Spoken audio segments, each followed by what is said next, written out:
Spectrum Tamil நேயர்களுக்கு வணக்கம்.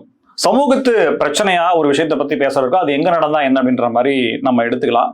18 இருந்து 25 வயசுக்கு உட்பட்ட 7000 நபர்களுக்கு HIV தொற்று உறுதியாகி இருக்கு. பல காலமாகவே HIV குறைவா கட்டுப்படுத்த வேண்டிய சூப்பரான நடவடிக்கைகளை இதற்கு முந்தைய ஆட்சிகள் எடுத்தார்கள் அப்படிங்கிறதுல நம்ம எந்த விதமான சமரசமும் இல்லாமல் அவங்களுக்கு ஒரு ஹேட்ஸ் ஆஃப் பாராட்டு தெரிவிச்சே ஆகணும். எங்க நடந்தது, எதனால இந்த HIV தொற்று அதிகமாச்சு, எந்த மாநிலத்துல, ஏன் அப்படின்ற பல கேள்விகள் இருக்கிற நிலையில ஜென்சி தலைமுறையில மிகப்பெரிய தலைவலியாக இருக்கிறார்களா? இந்த காக்ரோச் ஜனதா பார்ட்டி மத்திய உள்துறை அமைச்சர் அமித்ஷா பதவி விலகுன்னு சொல்லி அடுத்த பிரச்சனையை ஆரம்பிச்சிருக்காங்க. இதுல இருக்கக்கூடிய நியாயம் என்ன? ரெண்டு விஷயத்தை பத்தியும் தெளிவா பேசலாம். வணக்கம், இது ஸ்பெக்ட்ரம் தமிழ். நான் ராமகிருஷ்ணன். இந்தியாவிலேயே HIV தொற்று அதிகமாக உள்ள மாநிலங்கள் அப்படின்ற பட்டியல் எடுக்கும்போது ஃபர்ஸ்ட் மகாராஷ்டிரா, 2வது ஆந்திரா, 3வது நம்முடைய அண்டை மாநிலமான கர்நாடகா இருக்கு. 18 வயசுல இருந்து 25 வயது வரை உள்ள மாணவர்களுக்கு, இளம் தலைமுறையினருக்கு, அந்த ஜென்சி தலைமுறையினருக்கு, எல்லாமே தெரிந்த அந்த ஜென்சி தலைமுறைக்கு, யார் சொன்னாலும் எது சொன்னாலும் மண்டியிலே ஏறாத அந்த ஜென்சி தலைமுறைக்கு ஒரு 7000 பேர்த்துக்கு HIV தொற்று உறுதி செய்யப்பட்டிருக்கு அப்படின்றதுதான் இங்க முக்கியமான விஷயம். அதுலயும் விஸ்வேஸ்வரையா யூனிவர்சிட்டியில் இருக்கக்கூடிய மாணவர்களுக்கு தான் மிக அதிகமா இருக்கு அப்படின்னு இருக்காங்க. இதுல எத்தனை பேர்த்துக்கு எடுத்தாங்க, யாருக்கு இருக்கு, இந்த டேட்டா எங்கிருந்து வந்தது, உள்ளபடியே இதுக்கு பின்னாடி இருக்கக்கூடிய ஏதேனும் மாஃபியாக்கள் இருக்கு அப்படின்ற சந்தேக பார்வையை நான் முதலே வச்சுறேன். இதை தாண்டி ஜென்சிக்கு இருக்கக்கூடிய விஷயம், ஏன்னா எங்க போனாலும் உங்க தொல்லை தாங்க முடியலடான்ற. இப்போ இது கண்டுபிடிக்கப்பட்டதா 80s இது இருப்பதாக தெரிந்தது. என்ன நோயினே தெரியாது, இதுக்கு மருந்தே கிடையாதுன்ற ஒரு பேனிக் மனநிலை இருந்தது. ஆனா அப்ப கூட இவ்வளவு பேருக்கு இது பரவுச்சா அப்படின்ற ஒரு கேள்வி இருக்கு.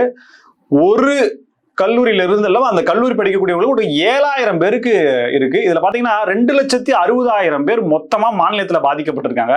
இதுல ட்ரீட்மெண்ட், மருந்துகள், மாத்திரைகள் சாப்பிடுவது, தொடர் கண்காணிப்பு, மருத்துவ கண்காணிப்புல இருக்குன்னு பாத்தீங்கன்னா 2,04,000 பேர் இருக்கான். மீதி 56,000 பேரு இந்த நோய் இருக்கிறதே தெரியாம இருக்கிறான்.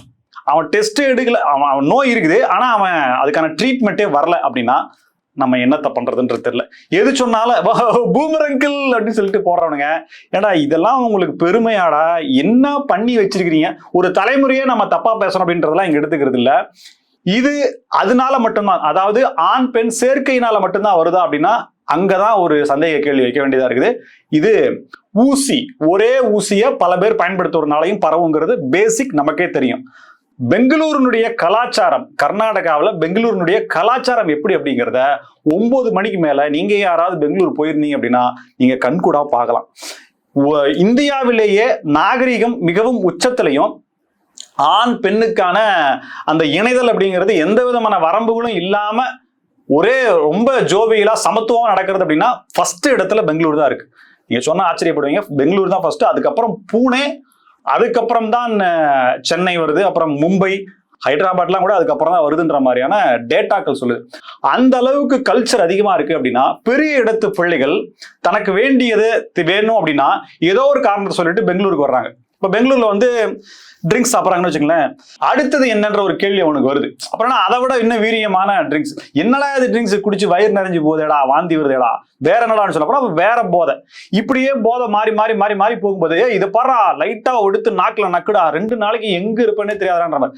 சரி, இப்ப அதை போட்டுறானா, ஆண் போட்டா என்ன நடக்கும்ன்றது தெரியும், பெண் போட்டா என்ன நடக்குன்றது. இப்ப நடந்தது அப்படின்னா அதுக்கப்புறம் என்ன நடக்குதுன்றதே நமக்கு தெரியாது. இந்த அளவுக்கான பொருட்கள் எளிமையா அங்க கிடைக்குதா? இதையெல்லாம் தாண்டி மைக்ரேஷன்ஸ், பெங்களூர்ல வேற மாநிலத்தை சேர்ந்தவர்கள் போவதுங்கிறது கட்டுப்படுத்த முடியாத அளவுக்கு போச்சு. நீங்க வடக்கன்ஸ் நம்ம பேசிட்டு இருக்கோம், இதெல்லாம் அங்கெல்லாம் வடக்கன்ஸ்லாம் இல்ல, அவ யாருன்னே தெரியாது. அந்த அளவுக்கு இறங்கிட்ட ஒவ்வொரு ட்ரெயின்லயும் 10,000 பேர் இறங்குறான், ஒவ்வொரு ஃபிளைட்லயும் 1000 பேர் இறங்குறான். இப்படி இறங்குறவங்களை எப்படி கட்டுப்படுத்துறது? ஏன் கட்டுப்படுத்துறது அப்படின்னா இவங்க எந்த வரைமுறையுமே வராது.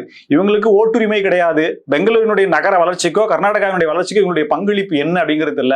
கலாச்சார சீர்கேடு, கன்னட மொழி அழியுது, இப்படி எல்லாம் பார்க்க போனா எல்லாமே கேடாதான் இருக்குது. 2வது காலேஜ்ல இடம் பிச்சுக்கிட்டு பறக்குது. வீட்டு வாடகைலாம் பறக்கவே முடியும். பெங்களூர்ல நீங்க போய் வாடகை இருக்குது அப்படின்னா நீங்களா பெரிய மல்டி மில்லியன் சொத்து இருந்ததுன்னா அடமான வச்சுட்டு கொண்டு போய் கொடுக்கணும். இந்த அளவுக்கு இருக்குது. ஸோ இதெல்லாம் காரணமா வச்சு இதுக்கு பின்னாடி ஏதாவது திட்டம் இருக்கிறதா? உள்ளபடியே 7,000 பேத்துக்கு பாதிப்பு அப்படின்றது எந்த அளவுக்கு உண்மைன்ற சந்தேக கேள்வியை வச்சாலுமே ஜென்சிகளுடைய ஆட்டம் பாட்டம் கொண்டாட்டம் அப்படிங்கறது நம்ம என்னத்தை தான் சொல்றதுன்றது தெரியல. பெண்கள் போறாங்க, அவங்க கல்லூரி படிக்க இனிமேல் போவாங்களா, மாப்பிள்ளைக்கு பொண்ணு கொடுப்பாங்களா இனிமேல், மாப்பிள்ளை என்ன பண்றாரு, பெங்களூர்ல ஐடி நிறுவனத்தில் இருக்காரு, மாசம் 5 லட்சம் ரூபாய் சம்பாதிக்கிறார், அப்படியா வேண்டாம் நமஸ்காரம் போயிட்டு வாங்க அப்படின்ற மாதிரி சொல்லிடுவாங்க. ஏன்னா இப்ப அப்படிதான் இருக்கு. இப்ப இதெல்லாம் நடந்ததுன்னா இதெல்லாம் இதனுடைய நீட்சி. ரெண்டாவது படிக்கிறதுக்கு போறதுக்கு பெண்கள் ஒரு நல்ல காலேஜ்ல விஸ்வேஸ்வரய்யாவிலே கிடைக்குது, யூனிவர்சிட்டியில கிடைக்குது அப்படின்னா எப்படி போய் அங்க சேருவாங்க? சோ வரக்கூடியவர்களை குறைக்கிறதுக்காக இது நடக்குதா அப்படின்ற மாதிரியான ஒரு விஷயங்கள் இருக்கு. ரெண்டாவது இந்த டேட்டால இருக்கக்கூடிய உண்மை என்ன அப்படின்ற அந்த சந்தேக கேள்வியும் நம்ம சேர்ந்தே வைக்க வேண்டியது இருந்தாலும் கல்ச்சர் கலாச்சாரம் அப்படிங்கிறது ஒரு மிகப்பெரிய முக்கியமான விஷயமா பார்க்கப்படுது. நமக்கு இதெல்லாம் அந்நியம், இது நமக்கு தேவையில்லை அப்படிங்கிறதா இருக்கு. யார் எதை சொன்னாலும் கேட்காத ஜென்சிகளுடைய மனநிலை. ஜென்சினா என்ன, 97ல இருந்து 2012 வரை 15 வரை இருக்கக்கூடிய நபர்கள் இங்க கணக்கு போட்டீங்கன்னா வரும் 18ல இருந்து 29 வயசு வரைக்கும் வரும். இப்ப இவங்க எல்லாம் நீ ஒரு 5 நிமிஷம் அட்வைஸ் பண்ணி வச்சீங்களேன், பூமர் அங்கிள் அப்படின்றாங்க. இது என்னன்றது தெரியல. இதுதான் உங்களுடைய லைஃபாடா? இந்த வாழ வேண்டிய வயசுல இதெல்லாம் வாங்கிட்டு இதெல்லாம் எதுக்கு தேவையா? மருந்து மாத்திரை மருத்துவ முறை எவ்வளவோ அட்வான்ஸா வந்துருச்சு, எல்லாம் இருக்கட்டும், இருந்தாலும் எப்படி பொத்தி பொத்தி நீ பார்க்கணும், சாகிற வரைக்கும் அது உடம்புல இருந்துட்டே இருக்கும், வீரியத்தை குறைக்கணும், தொடர் மருந்து சாப்பிடணும், உன்னோட ஒரு நார்மல் லைஃப் வாழ முடியுமா அப்படின்ற பல கேள்விகள் இருக்கு. இதுக்கு பின்னாடி இருக்கக்கூடிய பிரச்சனைகள்ல ஏன்டா போய் உளுந்து இப்படிலாம் பண்றீங்க அப்படின்ற மாதிரி இருக்கு. எல்லாத்தையும் நாங்க தான் கண்டுபிடிச்சோம். இன்டர்நெட்டை முதற்கொண்டு ஏஐ முதற்கொண்டு புதிய பரிமாணங்கள் புதிய மாற்றங்கள் எல்லாத்தையுமே நாங்க, எங்க மூளையே வேற, எங்களுக்கு பல மூளைகள் இருக்கு அப்படின்ற மாதிரி பெருமை பேசிக்கிற நேரத்துல இன்னொரு நீட்சியா இதுவும் வந்திருக்குது அப்படின்னா நீங்களாம் எங்க போய் முடிய போகுது அப்படின்றது தெரியல. இதே ஜென்சினால இன்னொரு பிரச்சனை உருவாகிறது. காக்ரோச் ஜனதா பார்ட்டி உங்களுக்கு தெரியும், அந்த கட்சி ஏன் உருவாச்சு, எப்படி உருவாச்சு, அவங்க பண்ண சம்பவம் என்ன அப்படின்றது. தர்மேந்திர பிரதான் பதவி விலகினார் இல்லையா, இதோட முடிஞ்சது. அப்பவே பல பேர் சொன்னாங்க இது இதோட முடியாது, இது அவங்களுக்கான வெற்றி, அவங்க வெற்றியை தொடர்ந்து ருசிக்கணும்னு பார்ப்பாங்க, இது அடுத்தடுத்து பிரதமர் பதவி விலகல் வரைக்கும் போய் தான் நிக்கும்னு சொன்னாங்க. அதே மாதிரி நடந்துருச்சு. மத்திய உள்துறை அமைச்சர் அமித்ஷா அவர்கள் பதவி விலகணும்னு சொல்லிட்டு சமீபத்தில் கொடுத்த பேட்டியில அபிஜித் தீப்கே சிஜேபியினுடைய தலைமை பொறுப்பில் இருக்கிறவர் அவரு சொல்லிருக்காப்ல, எங்களை வந்து ஜூன் 20ஆம் தேதி வந்து தாக்குனாங்க, அந்த தாக்குதலுக்கான ஆர்டரை கொடுத்தது உள்துறை அமைச்சர் தான், அவர் தான் சொல்லியிருப்பாரு. ராகுல் காந்தி அவர்கள் பதவி விலகணும்னு சொல்றதுல மாற்று கருத்து இல்லை, அதுல உண்மை இருக்கு, அவர் பதவி விலகணும். ஏன்னா உங்களுடைய நோக்கம் என்ன, உங்களுடைய தேவை என்ன, நீங்க எதுக்காக போராடினீங்க, இப்ப மத்திய உள்துறை அமைச்சர் பதவி விலகணும் அப்படின்னா அது இருக்கக்கூடிய நோக்கம் என்ன அப்படின்ற மாதிரி சொல்லிட்டு, இன்னும் எங்களுக்கு பணம் வருதுன்னு சொல்றாங்க.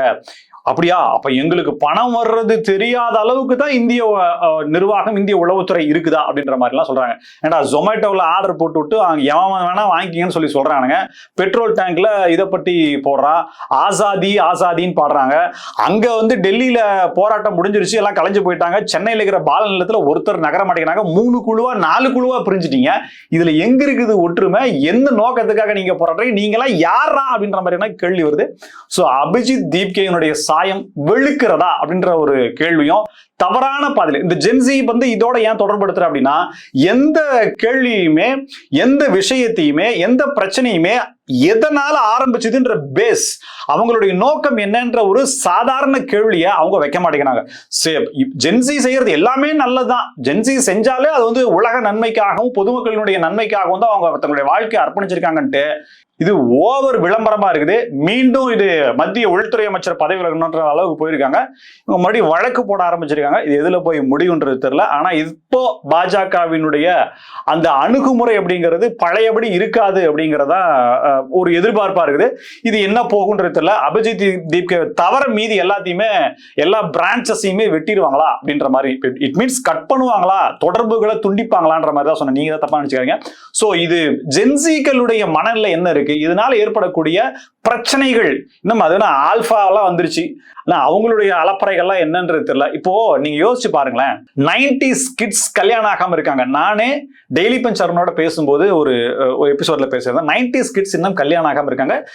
80ஸ்ல எனக்கு தெரிஞ்சு ரொம்ப ஃபியூ பீப்புள், 90ஸ்னே வச்சுக்கோங்களேன். அதே வந்து 2K கிட்ஸ் எடுத்துக்கிட்டீங்க அப்படின்னா அவங்க குழந்தை குட்டியோட இருக்கிறாங்க.